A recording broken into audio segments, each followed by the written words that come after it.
I saw this piece over at the Daily Beast, which I think is Newsweek, right? Yeah, it's Newsweek or Time. I think it's Newsweek. But in any case, the Daily Beast. It's by Gideon Resnick, and it's titled Bernie Sanders from the Guys Who Brought You George W. Bush, which is simply ahistorical. It's simply not true, right? The guys who brought you George W. Bush are very easy to name. It's actually a man and a woman. It's Jeb Bush and Kathleen Harris. And they knocked somewhere between 60 and 90,000 African-American voters off the rolls, number one. The second group of guys who brought you George W. Bush were the 5 conservatives on the U.S. Supreme Court who stopped the vote from being counted in Florida. When the recount of the vote was finally done a year later, and you can find this in the New York Times from November, as I recall, of 2002. The New York Times and a consortium of news groups all recounted the vote a year later. They actually had, these truckloads of ballots taken up to New York from Florida. And they physically counted. It took a year. And they found that when they recounted all the ballots, Al Gore won Florida, period. So the two groups that brought you George W. Bush were Jeb Bush and Kathleen Harris and the U.S. Supreme Court, or at least the conservatives on the Supreme Court. But for some reason, Gideon Resnick, in an astonishingly either naive or biased piece of writing, says the team that brought you the George W. Bush administration in 2000 is gathered behind a new candidate, Bernie Sanders. Sorry, in 2000, Nader was running a third-party candidacy. Bernie Sanders is running as a Democrat, as is Hillary Clinton. In fact, the whole, Bernie's whole thing was, he wanted to be a Democrat. So anyway, let me set this up, if I may. In fact, Danielle, can you lock the phones for a minute, please? Danielle, can you lock the phones? I want people to call on this topic, and I want to hear. There's a group of people I want to hear from specifically, but I want to finish setting up the topic. So I'm not going to take any calls on anything other than this topic for a little while here. So, okay. Let me finish this article. He goes through the same thing. In the same way that Nader's strongest supporters had no kind words for the eventual nominee, then Vice President Al Gore, which, again, is total nonsense. He's picked 4 people. Danny Glover, Roseanne DeMoro, Annie Franco. 6 people. Willie Nelson and Ben Cohen. Yeah, right. These 6 people really turned America, didn't they? Some of Sanders' surrogates are spending their time bashing Hillary Clinton, making it even more difficult for the party faithful to rally around him. Really? Surrogates, surrogates on both sides are bashing each other. This is what happens in a primary. You're trying to conflate a primary contest with an independent candidate coming in and messing basically with the two-party system is frankly stupid or extremely disingenuous. This is one of the real slurs, one of the real slams that I've seen, on Bernie and on his supporters. And then he talks about the Democratic Party. He says it's tough to blame them for being angry. Bush edged out Gore by 537 votes, while Nader, the Green Party candidate, took over 97,000 votes in Florida, which Democrats thought could have tipped the scales in Gore's favor. Well, could have, but had Nader been on the Democratic ticket, he would have been gone by then. This is, it's like comparing not apples to oranges, apples to basset hounds. And 16 years later, Gideon Resnick, this profound pontificator over at the Daily Beast, he said, 16 years later, a much more successful candidate has no interest in cutting his bid short either. Do you mean a third-party candidate? No, there is no third-party candidate. Donald Trump may emerge as one. Bernie has made it very clear he's not going to, and that he's going to endorse whoever is the nominee, which obviously, if it's not him, would be Hillary. Despite almost daily urging from the Democratic establishment. Give me a break. His staunch opposition to the Iraq War, something for which Clinton voted, and support for single-payer health care program mirrors some of the central tenets of Nader's campaign. Oh my God, we should never allow somebody in the Democratic Party to run in a primary who says anything that Ralph Nader once said.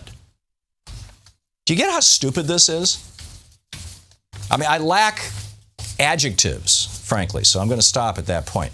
Now, here's who I want to call, and this is my take on this. I think that everybody's interpreting this Bernie or bust phenomenon the wrong way, and I think that we need to pay attention to this. I have not been paying attention to this, and I think it's been a big mistake on my part. And people call in and say, I'm voting for Bernie or nobody else, and I say, you're an idiot. You're handing the election over to the Republicans, and they're like, well, here's what I think is going on. Is that millions of people, particularly young people, who have been disengaged from politics their entire lives. Why? Is it because they're dumb? No, it's because they know, as Gillens and Page in their Princeton study 6 months ago pointed out, that the political system as it's currently structured, Democratic and Republican, has been working for the benefit of the top 10% and the bottom 90%. The probabilities of legislation being passed that the bottom 90% of Americans, clearly a majority of the bottom 90% of Americans of both parties want. The probabilities that legislation being passed right now are equivalent to random noise. And so people are going, hey, why bother with politics? And this has been going on for 20, 30 years. As politics has become increasingly the game of the top 1% or the top 10%, shall we say. The top 10% of the Democratic Party, the top 1% of the Republican Party. But these young people in particular, but also a lot of boomers who gave up and a lot of middle-aged people who gave up, they're saying, hey, in the Sanders candidacy, there's something here that I can support. He wants to take America back to the FDR standards, only apply it to people of color as well as white people, because basically FDR's program was just for white people. And the danger to the party and to the United States is not Bernie's candidacy, like this guy is suggesting on Daily Beast.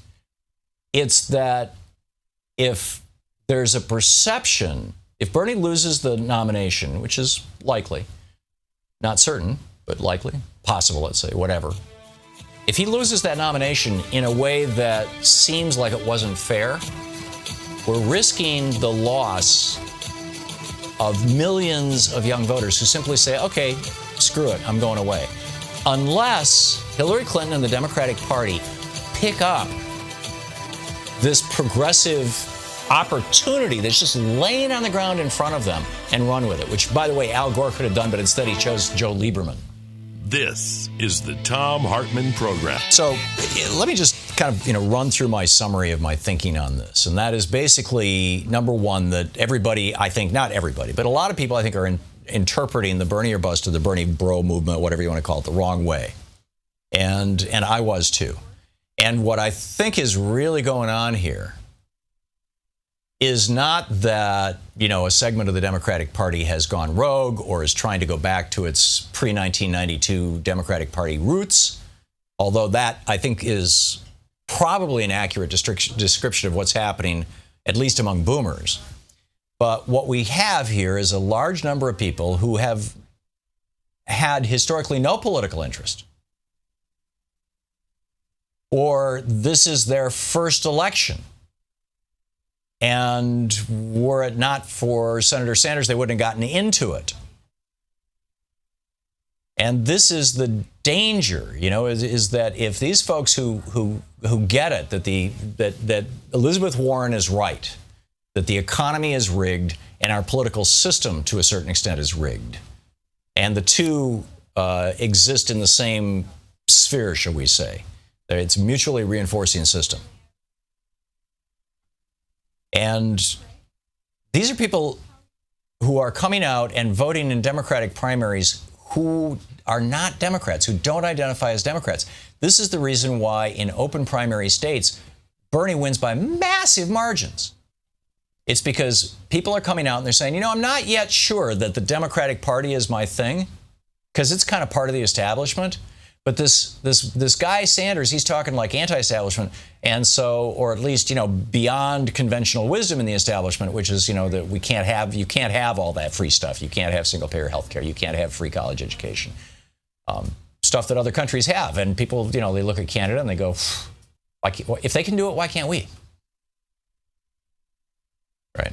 So many of these people have never even voted, either because they were disengaged or because this is their first election. But our party, the Democratic Party, right at this moment in time, has this incredible opportunity that I don't think we've had in this really, really big way since 1933. And once again, because Bernie is not Ralph Nader, he's not running as an independent, he's running as a Democrat. And he's made it very clear that if he doesn't win the nomination, he will endorse the Democratic nominee. So the Democratic Party has all of these new people inside the tent right now following Bernie. And they have an opportunity, and by the way, I would say that I think Hillary Clinton is almost certainly bringing new people into the tent as well, particularly young women, or particularly women, and who may have not been politically involved before. I mean, we have, there's a couple of constituencies here, but the party now, I mean, just think of the party as like there's this giant tent out on the fairgrounds, and there's like 50 people standing around, and that's the old party regulars, and 1,000 people show up for Hillary and 1,000 people show up for Bernie, and it would have just been 1,000 people. Now it's 2,000 people. So how do you keep those Bernie people if he's not the nominee? And this is the question I would ask of particularly young people who don't call themselves Democrats. What's it going to take for the Democratic Party to become your home? What does the Democratic Party have to do to get you to say, not only am I supporting this particular candidate, whether it's Tim Canova, in Florida, or whether it's Bernie Sanders, or whether it's, Sherrod Brown in Ohio, or Jan Schakowsky in Illinois, or, any of the Mark Pocan in Wisconsin. I mean, all these great members of the Progressive Caucus in the Democratic Party who don't take corporate money and don't take lobbyist money. And I mean, it's not like there's only one Bernie Sanders. There's a whole bunch of them. The Democratic Party is the second largest caucus in Congress, and I believe it's the largest caucus in the Democratic Party, is the House Progressive Caucus, which, by the way, Bernie Sanders was the co-founder of. So it's not like the party doesn't have the ability or doesn't already have the people. So can we do what Franklin Roosevelt did in 1933? And, over the next 10, 12 years until he died in, 45, I think? So, yeah, so it was 12 years. Can we bring an entire generation of Americans into the Democratic Party and have them from this point forward? And one of the things we know about politics and brain development is that the political ideals that a person holds in their late teens and early 20s are typically, well over 80% of the time, the same political ideals, the same worldview they have when they're 70 years old. In other words, our worldview is shaped through our teenage years and our early 20s. And once it's fixed, it by and large doesn't change. So we've got all these people with all this energy, and they've showed up in the tent. Are we going to say to them, sorry? Or is the Democratic Party going to use this as an opportunity to reinvent itself, or to actually to go back to what it used to be pre-1992, which was the FDR party? The party that didn't say we're going to end welfare as we know it, but instead the party that said, the best form of welfare is a job, and if capitalism fails, it's the job of the government to provide employment. You're listening to the Thom Hartmann Program. Call 202-536-2370. Otherwise, I think if Hillary Clinton and the Democratic Party fail to reinvent themselves as progressives, it's going to be another 4 years of wandering in the wilderness. To watch more clips from our programs, hit the Watch More Videos button over here. And please be sure to hit the handy-dandy subscribe button so you'll always be up to date. Tag, you're it.